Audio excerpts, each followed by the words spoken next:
grand entretien ce matin, c'est Raphaël Brault qui nous a rejoint, PDG de CBRE France. Bonjour. Bonjour. Merci beaucoup d'être dans la matinale de l'économie. CBRE, leader mondial du courtage et du conseil en immobilier d'entreprise. Le siège est à Dallas. Vous faites partie du S&P 500. Rappelez-nous votre champ d'activité, parce qu'il y a beaucoup d'activités dans ce que vous faites. Tout à fait. Alors, vous l'avez rappelé, CBRE, c'est le premier conseil en immobilier d'entreprise dans le monde. Nous intervenons sur l'ensemble de la chaîne de valeur et des services que nous pouvons apporter aux acteurs de l'immobilier, qu'ils soient investisseurs, utilisateurs, locataires donc, promoteurs. Nous intervenons à la fois sur des transactions, des achats, des ventes, des prises en location de bureaux, d'entrepôts, de centres commerciaux ou d'autres types d'actifs. Nous faisons aussi du résidentiel. Nous intervenons également sur des opérations de développement et de projets.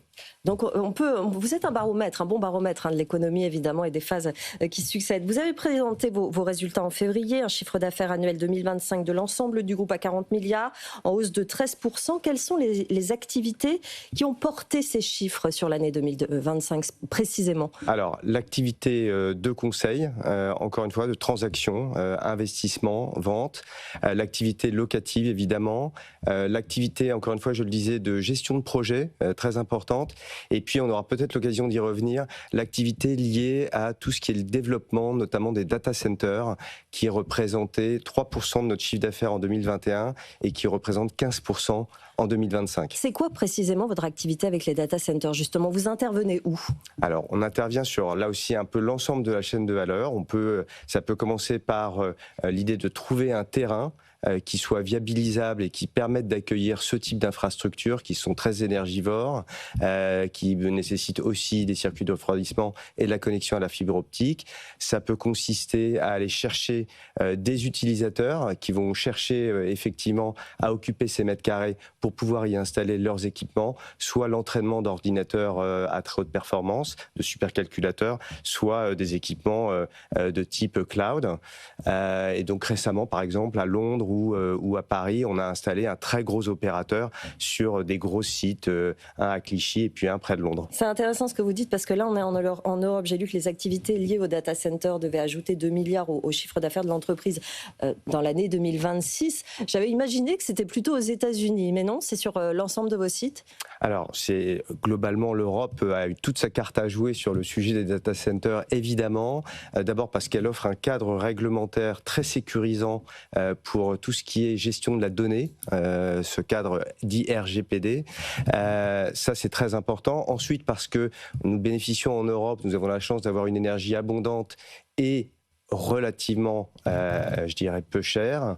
Et puis, nous avons également les terrains pour accueillir le développement de ces data centers, des terrains qui peuvent être souvent dans une logique de sobriété foncière, des reconversions d'anciennes friches industrielles.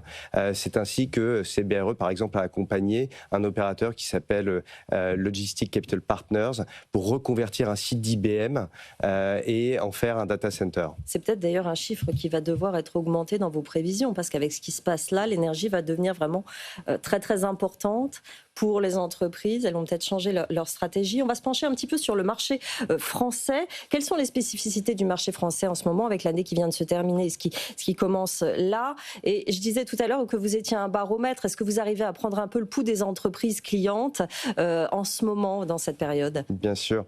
Alors, d'abord, le marché français est un des 3 plus importants marchés de l'immobilier d'entreprise en Europe, avec l'Allemagne et la Grande-Bretagne.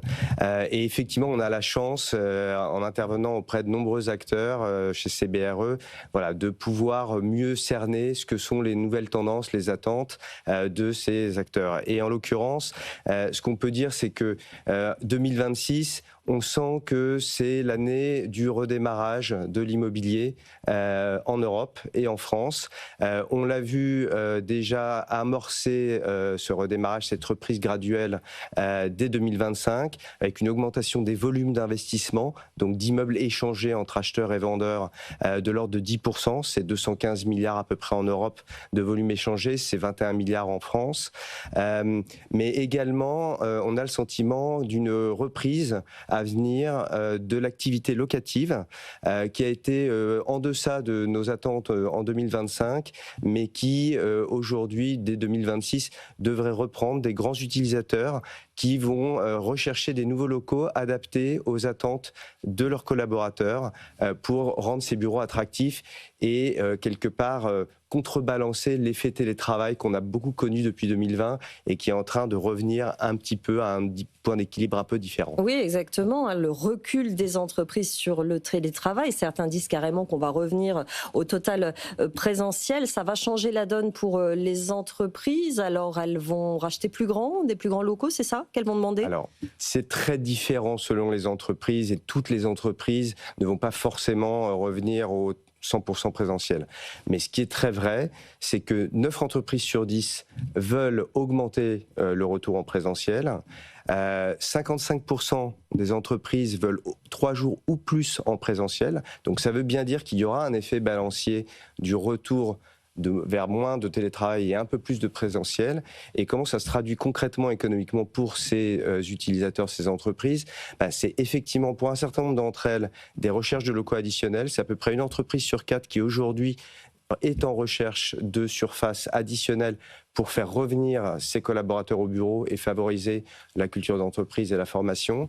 50% des entreprises aujourd'hui disent qu'elles devraient avoir suffisamment de surface pour, je dirais, réaccueillir l'ensemble de leurs collaborateurs. Mais il faut savoir qu'entre 2021 et 2023, c'est 50% des entreprises qui réduisaient leur surface. Donc on est vraiment en train de changer de paradigme et donc ça va être très intéressant de voir l'impact que ça va avoir sur les marchés de bureaux. Avant de parler de l'IA, le temps passe très vite, mais je voulais parler justement dans ce contexte de la durabilité des bâtiments. Est-ce que c'est encore une préoccupation des entreprises aujourd'hui? Peut-être justement, à la place de prendre des locaux plus grands, on va faire des travaux dans les locaux qu'on a déjà.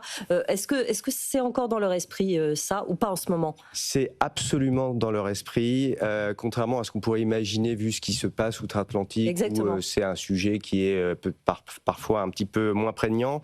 En Europe, la réglementation, l'envie des investisseurs institutionnels et des utilisateurs reste là. La partie ESG est déterminante. Pour les utilisateurs dans le choix des locaux de destination pour accueillir leurs collaborateurs, et ça fait partie des vrais critères importants pour attirer des talents et les retenir. Pour les investisseurs, évidemment, la réglementation, le décret tertiaire en France, qui oblige effectivement à réduire les émissions de gaz à effet de serre des bâtiments, continue à pousser les investisseurs à investir massivement dans l'ESG pour protéger ou voire créer de la valeur sur leur patrimoine immobilier. Une dernière question sur l'intelligence artificielle. Je ne peux pas vous laisser partir sans vous l'avoir posée. Vous avez dit que CBRE utilise l'IA pour gagner en efficacité commerciale de façon plus générale et peut-être un peu plus philosophique. Est-ce que l'intelligence artificielle, c'est une opportunité ou pour le moment, à court terme, ça représente un risque pour vous? Alors, pour les conseils immobiliers que nous sommes, et comme vous l'avez dit, l'IA va se généraliser et va transformer nos modes de travail. Mais pour nous, c'est une opportunité à plusieurs titres. D'abord, vous l'avez dit, parce que c'est un gain de productivité évident et un potentiel de croissance. Deuxièmement, parce que l'IA, c'est de la gestion de la donnée et que CBRE est le conseil immobilier dans le monde qui gère le plus de données immobilières. Mais gérer de la donnée, c'est pas une fin en soi, c'est l'interprétation de la donnée qui est importante. Donc, mettre de l'IA dans de l'interprétation de la donnée au service de nos clients, c'est absolument clé. Après, est-ce que nos métiers vont être impactés de manière négative? Et c'est pour ça que je vous dis que pour nous, c'est une opportunité plus qu'une menace. Lorsqu'on est en conseil en immobilier, on doit être inventif, on doit travailler sur nos techniques de négociation, on doit interpréter les données de marché qui sont accessibles au public, mais qui n'ont pas forcément toute la finesse d'interprétation que nous pouvons avoir. Et il y a évidemment toute la question de la relation avec nos clients, qui sont des relations très intimes que l'IA ne peut pas remplacer.